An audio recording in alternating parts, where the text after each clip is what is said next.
Hi! Okay, so, sorry. I'm going to be doing a video that was much requested on my Instagram, on my Snapchat, and also my YouTube, which is talking about my depression. So I'm going to be very detailed with it, just so you guys can see like where it came from, because, you know, depression doesn't just come one day and go another, you know. So first of all, I'm just going to say the Tumblr quote of the day, which I'm going to do from now on because, you know, Tumblr is cool. Your age doesn't define your maturity, your grades don't define your intellect, and rumors don't define who you are. So there we go. Starting off with my depression, I lived a very rough childhood. First off, my parents have a lot of disorders, personality disorders, which I can't even name. Well, that's mostly my mom. She has a lot of more like severe ones, but my dad has more like common ones like anger issues and stuff like that. So growing up, I was a pretty happy child. I mean, like most children, I was a pretty happy child. I was very quiet, but I was very social. Like I had a lot of friends. I've never had problems with bullying. I was just very shy. Like I wouldn't talk a lot. And there was this one story that my mother told me, and she told me that when my dad went away to Germany when I was 4, because I remember part of this, I didn't talk for around 4 months. Because I was so sad, and because I also had the chicken pox, but I was really sad that my dad went away. So the first time I talked, like properly talked, was when my dad came back, and I started yapping at him and everything, and it was like a big deal. But so that might be something that I would look into. But I was a pretty social child, but around 7, my dad, or 6, yeah, late 6, my dad moved away to Bali because of reasons of my mom. My mom is seriously crazy, but I love her. And it was very weird to not have my dad around because I saw him the weekends and on Wednesdays, and he would take me to school and everything, and it was weird not having him there. But I don't really remember how he just left. I don't remember saying goodbye to him or anything. So we visited him when he moved to Thailand, and then he suddenly was like, oh, I'm married. And that was a shock to us, both me and my sister and everything, so it was different for us. And when we went back from that holiday, because we went to Thailand to meet him and his new wife, we went back home to Australia, and that's when things started getting bad. My mom had a new boyfriend. They were druggies together. We didn't really have a house. I mean, we had a house for a while, but it was taken away from us and all of our things were gone, but we kept going back to that house for some stupid reason. And my mom, like, I would see her once every 2 weeks. I'd be staying in other people's houses and garages and cars with my sister. We were super skinny. We didn't really go to school. You know, there was the foster care people, I don't know, whatever, tracking us down. I don't know, that's just maybe a threat, my mom said. But it was just pretty bad. And I was very religious at the time, which is very weird to say because I'm very anti-religion right now. But I was very religious at the time, and the only thing I have to eat is moldy bread and stolen tea with milk, you know. So I was just like crying every day, and it was just sad, but at the same time I was happy on the inside. You know, I was never really sad about it. But when I moved away from all that issues, I moved back to my father. So that was when I was 10, and all that shit was from when I was age 7 to around 9, end of being 9 years old. And when I moved away from my mom, that's when shit started going down, which is kind of bad because that's when everything came together for me. Like I started going to school, everything became a routine, everything was normal for me. But I wasn't myself without my mom, because my mom is like my other half. Like me and her are best friends. Like she's like, nobody loves me like my mom. And that's when stuff started like hitting me really hard. I would go to school, I would never do my homework because I was never used to doing my homework, and then my teacher would bully me. He would bully my accent. That's why I don't have an Australian accent now, because he was American, and he'd bully everything I would say. There was only 8 people in my classroom. I didn't make friends with people. That was like unusual to me. I spent like my break times in the bathroom, and I just wasn't comfortable in the school that I was at. And I would go home and I would cry to my dad saying, please let me move down a grade so I don't have to deal with this mean-ass teacher. But anyways, I would cry at night because I miss my mom, and it's like when I went there, like I have this issue where it's like I don't want to let go of things that I had, like they're memories to me. And my dad got our whole suitcase and threw it away. All of our stuff that we've had in Australia, even that was the only thing we had. We had like only dirty clothes and like a couple of toys. That's all we brought because that was all we had. And he threw them away, and I was just like, for me, that was a part of my mom. And it was weird to have that away. And I would write in my diary, which I've read, and I'd freak out and I would hurt myself, I would cut myself, you know. But it would always be like, I would never just cut myself with a razor. When I started when I was younger, you know, it was always just like rulers or scissors or, you know, stuff I wasn't really like, or just scratching myself or getting pins and stuff. It was very like subtle stuff. It wasn't like deep or anything. But I was really sad. When I moved to Malaysia, I was pretty sad about moving to Malaysia because I felt like I was settling and everything. And then when I was in Malaysia, that started hitting me hard because I called my mom almost every single day at night, and she'd never answer. And for roughly 6 months, I had no clue whether she was alive or not. I had no clue where she was or what she was doing or who she was with. And that bothered me because I care about my mom a lot, and I didn't hear from her. And I mean, she has reasons, you know, I don't really want to talk about them right now. But it bothered me. I'd cry every single night to my dad, and he'd just like stroke my hair and like hold the phone and be like, look, she's not answering. And that's truly when my self-harm really started. That was like when it really like went crazy, like went out of control.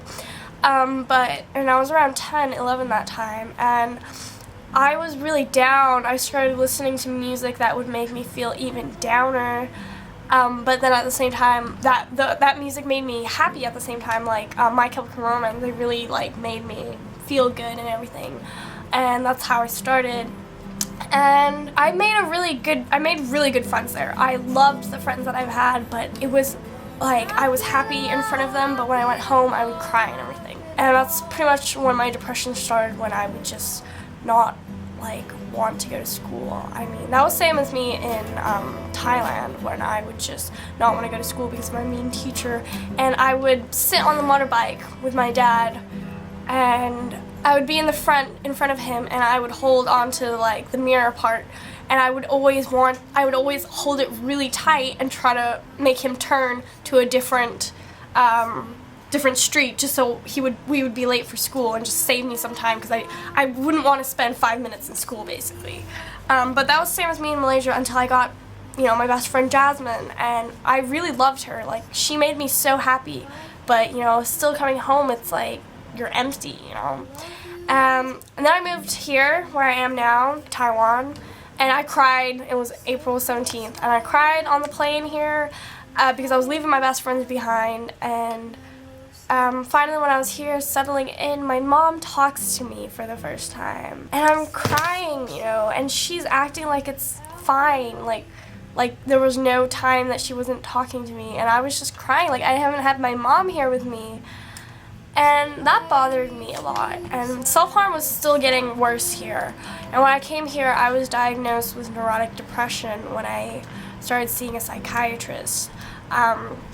So neurotic depression, I've never really heard of that term, but I've been told by my counselor as well. She explained it to me and everything, and it's just, things were good here, but there are moments where they're not, because, you know, depression just doesn't go away. It's a spectrum, you know. You don't have depression and then don't have depression. It's always going to be there. It's always going to be in my head. Like, I can take pills for that, but it's always going to be there, and that's why I hate it so much, because it's so goddamn unpredictable. Like, I can be completely fine now, and then, like, wake up the next day, or like literally seconds later something triggers me and I will freak out. I'll lie in my bed, I'll cry, I'll take a shower, I'll crouch down, you know, like I just don't. And literally, like, depression is what it looks like in the movies. It's closed curtains, being in bed all day, not wanting to go out.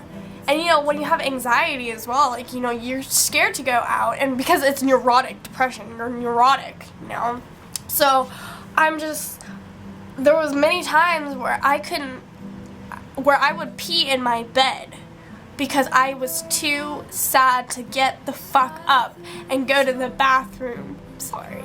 It's just so frustrating. Like, it really is frustrating, like, to have to, like, just lie in your filth because you don't give a shit about anything. Because you can't give a shit about anything because nothing fucking matters. And it just sucks because it's neurotic.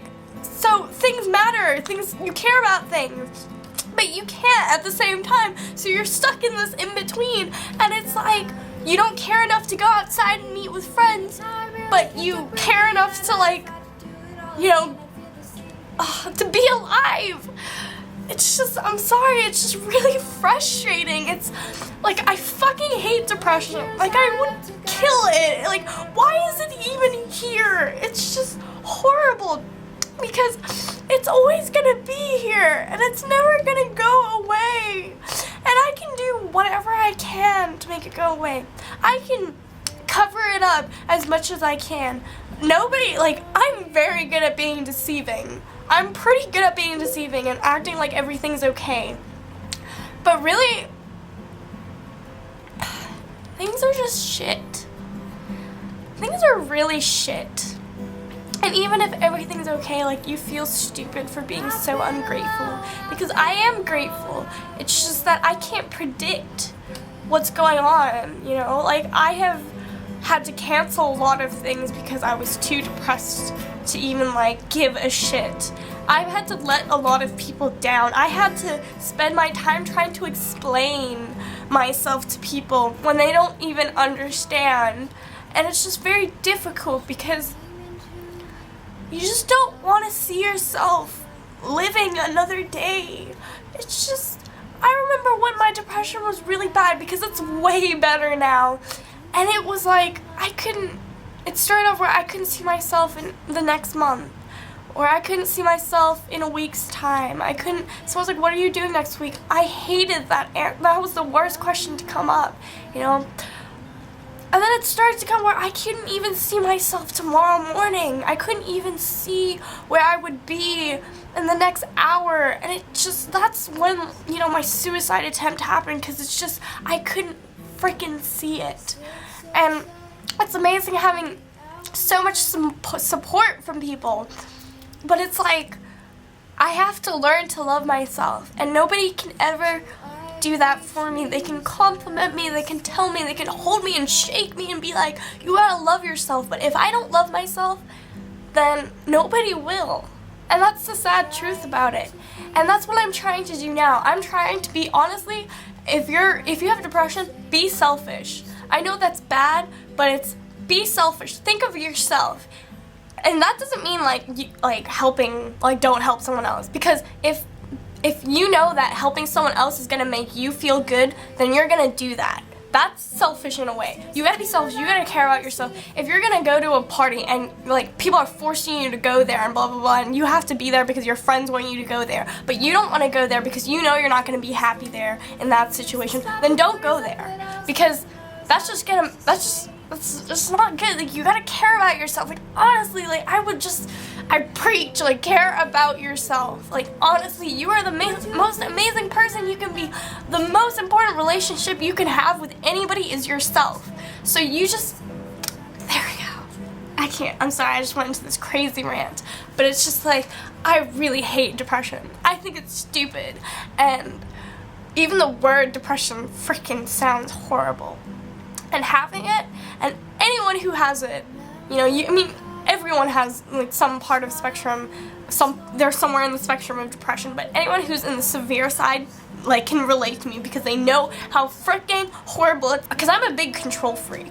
But depression makes me go in unpredictable ways, and I'm spontaneous, and I go, like, it's just so unpredictable. So when I get into that unpredictable state of, like, I just want to fucking die right now. I just want to be here. I want to be alone. When I get into that unpredictable, like, state after being so happy or something, my controllingness, like, inside me freaks out. Like, what the fuck? Oh my god, I freak out. And then that's what makes me go into self-harm.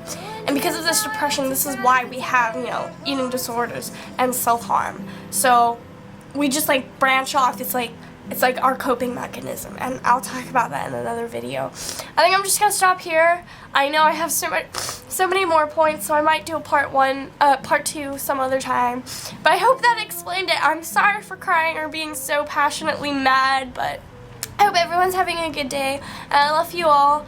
And oh, that was just like a release. So maybe one day I'll talk about coping. That's, you know, other coping mechanisms that's not self-harm and eating disorders.